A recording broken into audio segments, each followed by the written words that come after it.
If I woke up tomorrow to find I had somehow lost all of my gains and was told I had exactly 1 year to build myself back up, or something bad would happen, what would I do? How would I train? Well, you can bet I'd be lifting heavy sandbags, that's for sure. After trying pretty much everything, nothing else really works quite like them. At least nothing has for me. They're the straight path to getting yoked. Sandbags as the training tool are a given.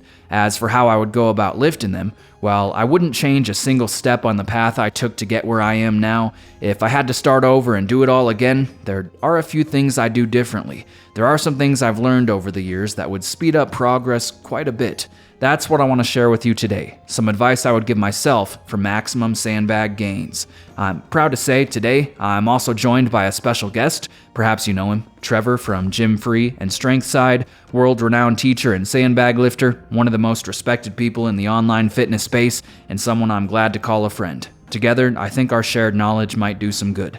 Hey, thanks, Cody. Too kind of an introduction. Look, I'm just a dude who loves training, and I've really spent my whole life exploring all the different ways you can possibly do it. But for some reason, up until a couple of years ago, I had this idea about sandbags that they were either 40 pounds with handles for boot camps or 400-pound monsters exclusively for the strongmen I see on TV. That's until I actually saw Cody's channel, just a dude getting jacked and athletic with a few bags of sand. He inspired me to get started, so it really feels full circle to be here. In the last few years, these sandbags have literally transformed my entire body. The first lesson I learned is that sandbags build a different type of strength than most of us are used to. So it takes a different mentality. The main difference, these things are actually whole body. When you hear compound lifts are better, they mean squats, deadlifts, presses, they recruit more muscles. Sandbags are always the most compound of the compound, no matter what lift you're doing. So the demands are different. The key that I was lucky enough to have learned from Cody actually early on was focusing on building up capacity to handle the new demands first, which means basically start light and pick it up a ton. First off, just get it to your lap over and over. It's so much different than a deadlift, so it's gonna take some time to build up the musculature and tendon strength, but also it's a new skill. You're gonna have to do it a lot to get good at it. Then carries are the foundation for everything. You don't have to go all the way to complete exhaustion, but focus on them more than you'd think. And then lots of squats. I've barbell squatted since I was about 15. These are different in all the ways I needed. Basically, they allow you to push for more reps than you'd think, making the quad and glute burn insane. One of the main things I've noticed after training sandbags for a while now is that I've built up this capacity to just endure more hard stuff. I never feel like I have to stop. Now I get it. Some people might hear this and think that sounds boring. I want to get to the fun stuff. But trust me, if you set this in motion, you'll realize like I did, man, this whole body raw strength, it makes you feel different. Man, you're speaking my language. Sandbags are always the most compound of the compound. That's good. And I think you're right on too. Seriously, I gotta say, having had the opportunity to talk with thousands of sandbag lifters at this point, I've realized it always comes back to the same thing every single time. Build the base as wide as you possibly can and never stop. Even into the advanced stages, continue trying to build the base wider. The best method I've seen for doing that is, like you said, carries and squats, the basics. Lots and lots of basic sandbag movements done very near, but not necessarily all the way to true failure. And the best way to get that done? Well, that's easy. The second topic on today's list, density training. Density is a simple concept. Rather than trying to do more reps in one individual set like you would when using the typical straight set approach, 3 sets of 8 becomes 3 sets of 10 and then 12 and so on. With density, you train to increase the amount of work completed within a given time frame, max reps in 10 minutes as an example. On paper, this may seem a small thing.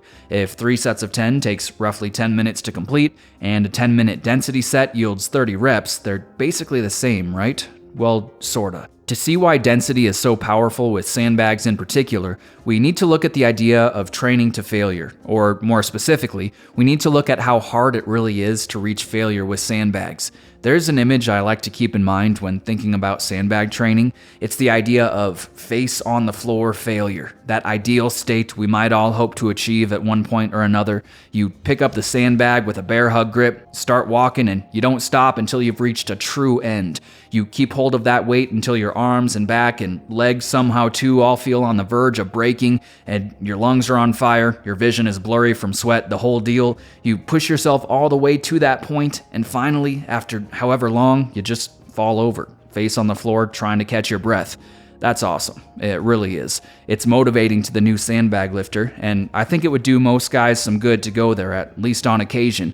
But the truth is, that isn't really a long-term sustainable approach, and if it was, who would want to do it? I can tell you now, if I had to come in every workout and push myself to that point even once, let alone 2 or 3 times, multiple times each week, as is often recommended, I'd probably start skipping the gym. It's simply unreasonable to expect someone to regularly push themselves to that point. And here's the main thing to take from all this. Even if you do have what it takes to reach face on the floor failure multiple times each workout, multiple times each week, and you're actually up for the challenge, when the entirety of your training progression hinges on you pushing that place just a little further each workout, getting that one extra step or rep, you will, without fail, eventually begin to compromise in some way. Perhaps slowly at first, but then more and more, accepting less than perfect exercise form, and then less again over time until a couple months down the road your form has become so bad you're just asking for injury. Screw that. Density is a much better option. Rather than needing to push yourself for one all-out effort, eventually sacrificing proper form in the name of gains, with density, you simply start a timer and push yourself repeatedly until the time's up. And when your goal is a couple extra steps in 10 minutes versus adding a couple steps to that already close to passing out single set of max distance, you're much more likely to continue making progress long term, and your base will end up significantly wider in the end. Density isn't easy, but it's certainly a lot less intimidating than the alternative.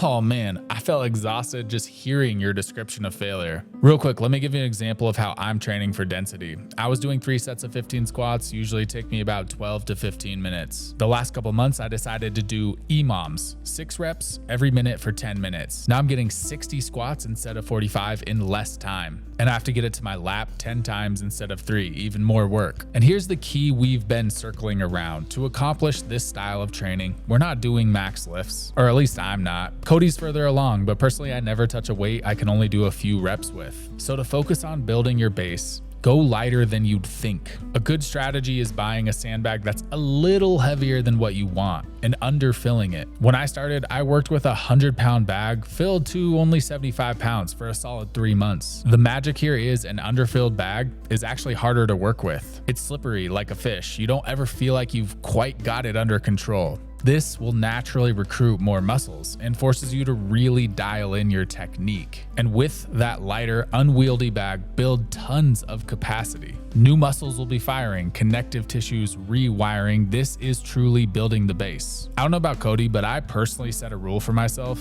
Sandbag workouts are no longer than 30 minutes. It keeps me safe and forces me to get really efficient. And my gains keep coming even after 2 years of this. The underfilled sandbag. I actually started out with an underfilled bag myself too. Being honest, it was a couple years before I even realized there was a difference, but oh, there is. This is something I think might help a lot, viewing tightly packed and underfilled sandbags each as unique tools, both falling under the umbrella category of odd object lifting. If you ask me, an underfilled sandbag is about as different from a tightly packed bag as an atlas stone is from a log. They are both challenging in their own way, and both build the body just differently enough so that working with both means your strength becomes more well-rounded. Each tool seems to have its own specialty too. Super tightly packed bags can be thrown around with ridiculous speed and power, but to do so, you must also learn to absorb the incoming force of that solid mass. It's like getting tackled by a 300-pound linebacker or something. The underfilled sandbag saps your strength as you try to throw it, meaning it will never move quite as fast, but it doesn't hit as hard as the solid bag does. That sapping of strength can really make the tightly packed bag feel effortless when you go back to it too. It's sort of like warming up with a weighted baseball bat, then removing the weight before stepping up to the plate. A couple real-world examples here. I've found underfilled sandbags will make you unreasonably strong from the lap to the shoulder, but can leave you with a weakness off the ground, whereas with a tightly packed bag, the opposite is true. After my years spent with the underfilled sandbag, when I moved to a tightly packed bag, this was exactly how it played out for me.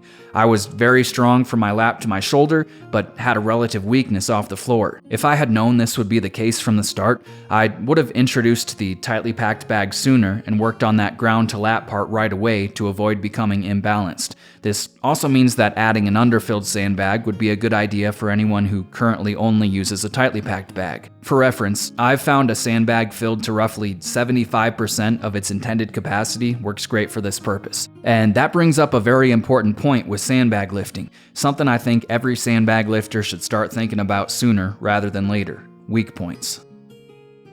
As Trevor mentioned earlier, sandbags are always the most compound of the compound. Regardless of what you do with a sandbag, pretty much every inch of your body will be involved at all times in some way. Even during movements that could easily be labeled as pull, the pressing muscles are often still involved at the very least as stabilizers. What that means is your potential for pushing the limits with sandbags is nearly infinite. With so much of the body actively engaged at all times, you can almost always find a way to raise your strength ceiling just a little bit higher so that next workout you can do just a little bit more. The way you do that is by first noticing, then embracing, and finally improving your weak points.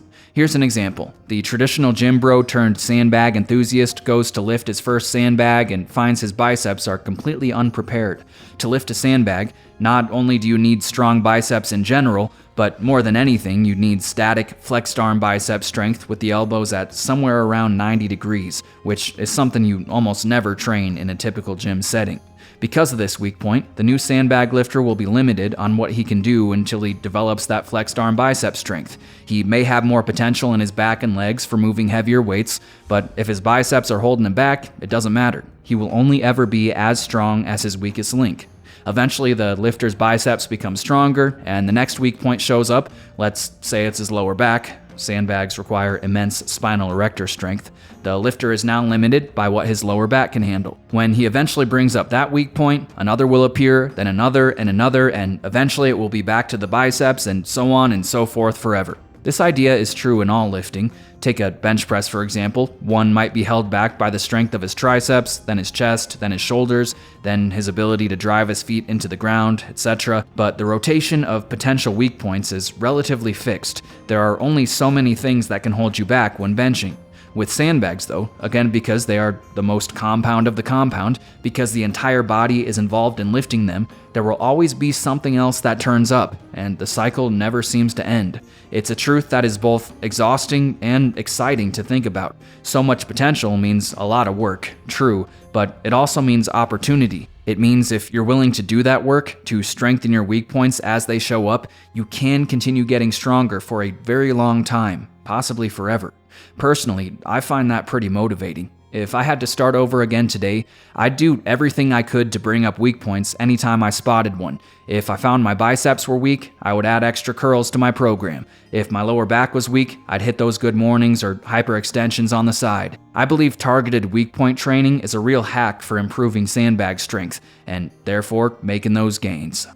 Oh man, bringing up weak points was all I did for the first year of training with sandbags. The main one, I thought my back was pretty strong. I could deadlift quite a bit of weight. But what I didn't realize is that I was only really good at locking my spine in place, but actually moving under load like humans have been doing since the beginning of time, and I was bad at that. To the point where just basic landscaping jobs in my backyard would light up my back. Not anymore. And really, I think this points out the most important benefit of sandbag training. You've probably heard it before. This is real world strength, but it can't be overstated. I never feel underprepared for just about anything. Anyways, big thanks to Cody for having me on, and thanks to you guys. The Stone Circle community is a big part of why I created Gym Free. The positivity and enthusiasm here is what I hope to see trickle out into the rest of the strength and fitness space. And that's it for today, guys. I highly recommend you go check out Trevor's channel, Gym Free. He is exactly the right person for this, spreading the awesomeness that is heavy sandbag lifting, and I don't say that lightly. You'll find nothing but motivation, good information, and positivity over there. As always, thanks for watching, and I'll see you in the next one.